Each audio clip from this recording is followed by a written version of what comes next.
मैं फिर से एक बार क्लास 10th सूरदास के पद का मैं दूसरा पद की व्याख्या करने जा रहा हूँ। बच्चे ध्यान से आप इसको सुनिएगा और फिर व्याख्या कीजिएगा अपनी कॉपी में। अब देखिए इसकी पंक्तियाँ।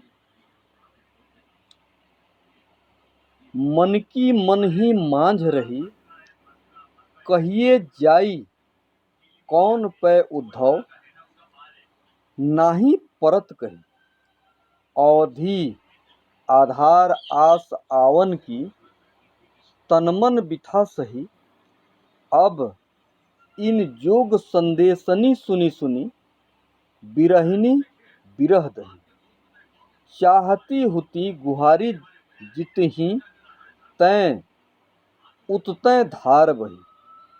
सूरदास अब धीर धरही, क्यों मर्यादा न लही। गोपियाँ, यह भी देखिए ब्रज बोली में लिखी गई है और बोली को भाषा का प्रसिद्ध स्थान तक पहुंचाने का काम भी सूरदास का रहा है। इसलिए मैं बार बार आपको कह रहा हूं कि ब्रज भाषा में लिखा गया यह पद है। इसकी व्याख्या अब सुनिए। कृष्ण के वियोग से पीड़ित गोपियां उद्धव को तरह तरह का उपालंब देती, दोष मढ़ती, व्यंग पूर्वक बातें कहती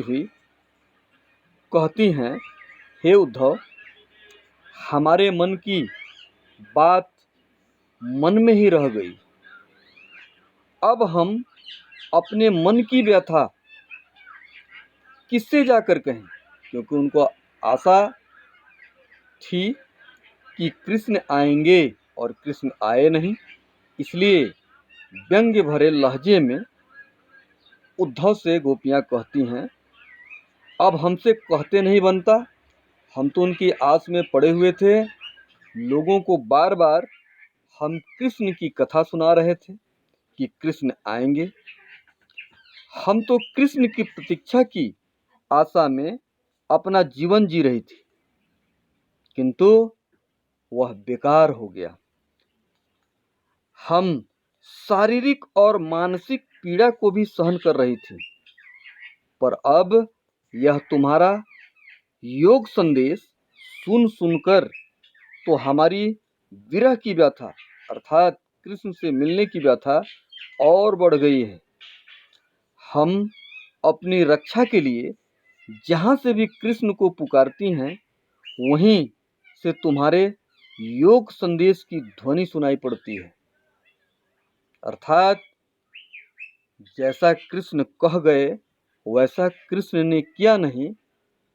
बार बार एक क्रोध हमारे मन में तुम्हारे प्रति और कृष्ण के प्रति जाग उठता है।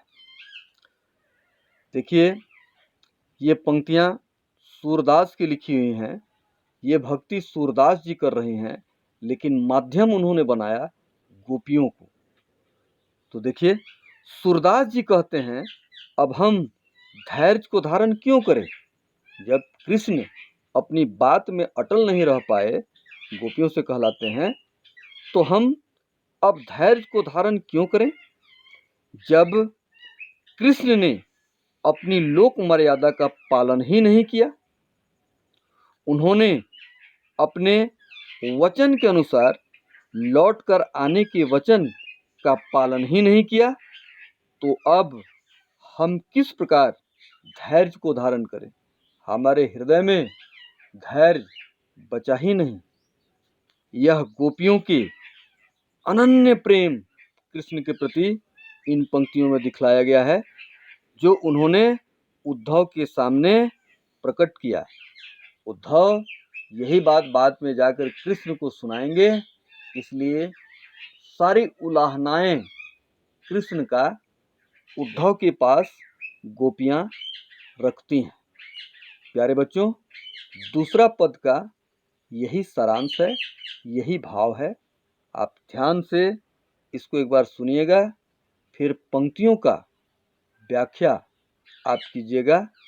आज के लिए भी इतना ही। धन्यवाद।